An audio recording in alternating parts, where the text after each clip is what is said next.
பௌத்தமும் தமிழும்.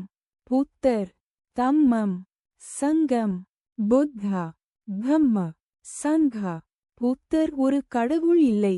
தன்னை கடவுள் என்றோ, கடவுளின் தூதுவர் என்றோ, கடவுளின் புதல்வன் என்றோ, கடவுளின் அவதாரமென்றோ புத்தர் எப்போதும் சொல்லிக் கொண்டதில்லை. அவர் ஒரு மனிதர். ஆனால் அசாதாரண மனநிலையை தன் சொந்த முயற்சியினாலேயே அடைந்த ஆச்சரிய மனிதர். அந்த நிலைதான் நிப்பான நிபனா நிலை. அசைக்க முடியா நிதானம். அகானமிட்டி, களங்கம் இல்லா உள்ளம். அவா, கிரீட், வெறுப்பு, ஹேட்ரட், அறியாமை, டெலூஷன் ஆகியவற்றிலிருந்து விடுபட்ட மனம். அளவிறந்த ஆசையை, கிரீட், பகைமையை, இல் வில், கோபத்தை, ஆங்கர், துவேஷத்தை, ஹாஸ்டிலிட்டி, வஞ்சனையை, பொறாமையை, ஜெலசி, ஏமாற்றுதலை, பித்தலாட்டத்தை, ஃப்ராட், பிடிவாதத்தை, ஆப்ஸ்டினசி, அகந்தையை, ப்ரசம்ப்ஷன், அகம்பாவத்தை, கன்சீட், இருமாப்பை, அரகன்ஸ், தற்பெருமையை, வானிட்டி, சோம்பலை, நெக்லிஜென்ஸ், கைவிட்ட மனம். இந்த மாசுகளை, கிலேசங்களை, கிலேச, ஹிண்டரன்சஸ் எல்லாம் கைவிட்ட மனதில் மிஞ்சுவது என்ன? துக்கத்தின் முடிவு, பேரின்பம், அமைதி, பீஸ்.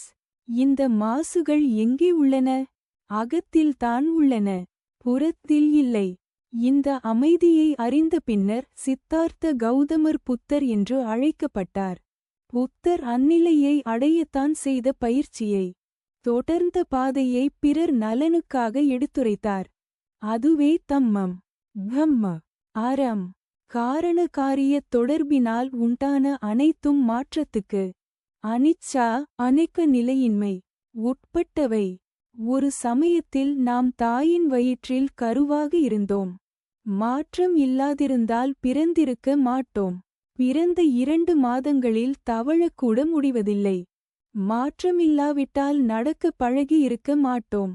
5 வயதுச் சிறுமியாக இருந்தபோது நமக்கு குழந்தைத்தனமான எண்ணங்கள் இருந்தன. மாற்றம் இல்லாவிட்டால் இன்று அறிவார்ந்த எண்ணங்களோடு பொறுப்பான வேலைகளில் ஈடுபடும் பெண்ணாக இருக்க முடியாது. மாற்றங்கள் இல்லாமல் வாழ்க்கையே இல்லை. இது ஒரு உண்மை. வாழ்க்கையில் துக்கம், துக்கா, உள்ளது. இதுவும் ஒரு உண்மை. வாழ்வே துக்கம் என்று சொல்லவில்லை. இங்கு துக்கம் என்றால் துயரம் என்பது மட்டும் இல்லை. அசௌகரியம், திருப்தியின்மை ஆகியவையும் துக்கத்தைச் சார்ந்தவையே. பிறப்பு துக்கம். பிறக்கும் போதே துக்கத்தை அனுபவிக்கிறோம். மூப்பு, பிணி, சாக்காடும் துக்கம். விரும்புவது கிடைக்காவிட்டால் துக்கம். பிடிக்காதவற்றுடன் வாழ்வதும் துக்கம். விரும்பியது கிடைத்தாலும் அது நிலைத்திருக்காது என்பதை நினைக்கும் போது அந்த மகிழ்ச்சியிலும் துக்கம் கலந்து விடுகிறது. எனவே துக்கம் உள்ளது என்பதும் ஒரு உண்மை. மிக வேகமாக தொடர்ந்து காண்பிக்கப்படும் புகைப்படங்கள் நமக்கு ஒரு தொடர்ச்சியான திரைப்படமாகத் தெரிகிறது. உண்மையில் கணத்துக்கு கணம் மாறும் புகைப்படங்களை தான் நாம் பார்த்து கொண்டிருக்கிறோம். ஒரு கம்பி மத்தாப்பைச் சிறுவன் ஒருவன் வேகமாகச் சுழற்றும் போது அதன் ஒளி இடைவிடாத வட்ட வடிவில் உள்ளதாகத் தெரிகிறது. உண்மையில் அது வட்ட வடிவில் இல்லை. வேகமாகச் சுழற்றுவதனால் ஏற்பட்ட மாயத் தோற்றமே அது. அதுபோலவே உடலின், மனத்தின் நிலைகளும் வேகமாக கணத்துக்கு கணம் மாறிக்கொண்டே இருக்கின்றன. காரண காரிய தொடர்பினால் உண்டாகும் இம்மாற்றங்கள் தொடர்ச்சியாக யாதொருவரின் கட்டுப்பாட்டினால் நடைபெறுவதாகவும், நான் என்ற நிலையான ஒருவர் இவற்றைச் செயற்படுத்துவதாகவும், நம் கண்களுக்கு பின்னால் மறைந்திருக்கும் ஒரு மாற்றமில்லா ஓட்டுனர் நம்மை அனைத்தையும் செய்ய வைப்பதாகவும் நமக்கு தோன்றுகிறது. ஆனால் மாற்றமில்லா நான் என்றோ தான் என்றோ ஒன்றும் இல்லை. அப்படி நினைப்பது தவறான கருத்து. பிரச்சனைகளை உண்டு செய்யும் கருத்து என்று பௌத்தம் கற்பிக்கிறது. அநாட்ட, நான் செல்ஃப், சாரமின்மை. இதுவும் ஒரு உண்மை. இது போன்ற வாய்மைகளை எல்லாம் இன்சைட்ஸ் படித்தால் மட்டும் அல்லது கேட்டால் மட்டும் போதாது. உடலின் மனத்தின் நடவடிக்கைகளை தொடர்ந்து தீர விசாரித்து பிரதிபலித்து உள்ளபூர்வமாக உணர வேண்டும். பின் எங்கு திரும்பினாலும் யாரைச் சந்தித்தாலும் இவ்வுண்மைகளை காணலாம். எல்லாம் தம்மமாகிவிடும். துக்கத்தை புரிந்து கொண்டால் அது தோன்றுவதற்கான காரணத்தையும் அதன் முடிவினையும் முடிவிற்கு எடுத்துச் செல்லும் மார்க்கத்தையும் நாம் புரிந்து கொள்வோம் என்கிறார் புத்தர். நிப்பான நிலையை அடைந்த மனத்தில் அசைவேதும் இருப்பதில்லை. இன்பத்தை நோக்கி ஓடுவதும் இல்லை. துன்பத்தை விட்டு விலக முயற்சிப்பதும் இல்லை. அத்தகைய மனம் உள்ளதை உள்ளபடி காண்கிறது. உதாரணமாக எதிரே வரும் ஒருவரைக் காணும் சாதாரண மனம் தனது மனக்குறிப்பின் பெர்செப்ஷன் பாதிப்பினால் அந்த மனிதர் மீது விருப்பு அல்லது வெறுப்பு கொள்கிறது. ஆனால் தெளிவடைந்த மனம் இப்படி நல்லவன், கெட்டவன், சோம்பேறி, அறிவாளி என்றெல்லாம் கணக்கு போடுவதில்லை. அது ஒரு உருவத்தை மட்டுமே காண்கிறது. புத்தரை வழிபடுவது அவருக்கு நாம் காட்டும் மரியாதையின் காரணமாக மட்டுமே. அவர் கண்ட அமைதி நிலையை நாமும் காண வேண்டும் என்ற நோக்கம் நமது மனத்தில் தோன்ற வேண்டும். ஆனால் நோக்கத்தை அடைய எடுக்க வேண்டிய முயற்சிகளெல்லாம் நம் கையில்தான் உள்ளது. அவர் வரம் கொடுக்கும் சாமி இல்லை, நல் வழிகாட்டும் நண்பர். அவரை வழிபடுவதால் மட்டுமே நாம் நிப்பான நிலையை அடைய முடியாது. பாதையில் செல்வதும் செல்லாததும் நமது கையில்தான் உள்ளது. அவர் காட்டிய வழியே அஷ்டாங்க மார்க்கம், 8 பிரிவுகள் அடங்கிய பாதை.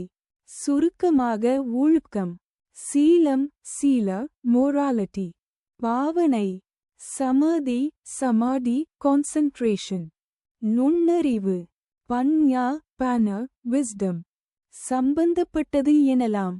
ஒழுக்கம் என்பதில் நற்பேச்சு, ரைட் ஸ்பீச், நல் வாழ்க்கை, ரைட் லைவ்லிஹுட், நன்னடத்தை, ரைட் ஆக்ஷன் ஆகிய அஷ்டாங்க மார்க்கத்தின் 3 பிரிவுகள் அடங்கியுள்ளன.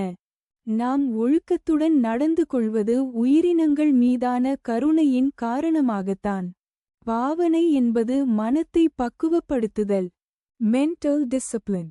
அதில் நல் முயற்சி, ரைட் எஃபர்ட், நல் அறிநிலை, ரைட் மைண்ட்ஃபுல்னஸ் மற்றும் நல் மன ஒருமைப்பாடு, ரைட் கான்சென்ட்ரேஷன் ஆகிய மேலும் 3 அஷ்டாங்க மார்க்கத்தின் பிரிவுகள் அடங்கியுள்ளன. நுண்ணறிவு என்பதில் நற்பார்வை, ரைட் வியூ மற்றும் நல்லெண்ணம், ரைட் இன்டென்ஷன் ஆகிய மீதமுள்ள 2 அஷ்டாங்க மார்க்கத்தின் பிரிவுகளும் அடங்கும். புத்தர் சொன்ன அறவழி நடப்போர்தான் சங்கம். தம்மத்தை கடைப்பிடிப்போர் தாமாகவே பிறர் நலன் பேணுவது தம்மத்தின் ஓர் இயல்பு. சுய நலத்திற்காக மட்டுமே அறத்தை பயில்வது என்பது புத்தரின் தம்மம் அல்ல.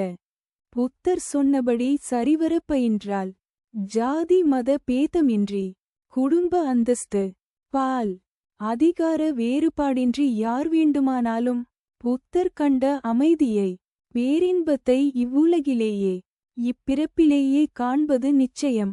சுருக்கமாகச் சொல்வதென்றால் பௌத்த பயிற்சி என்பது கருணை, கம்பேஷன் மற்றும் நுண்ணறிவு, விஸ்டம் ஆகிய இரண்டையும் ஒருசேர வளர்த்தல்தான்.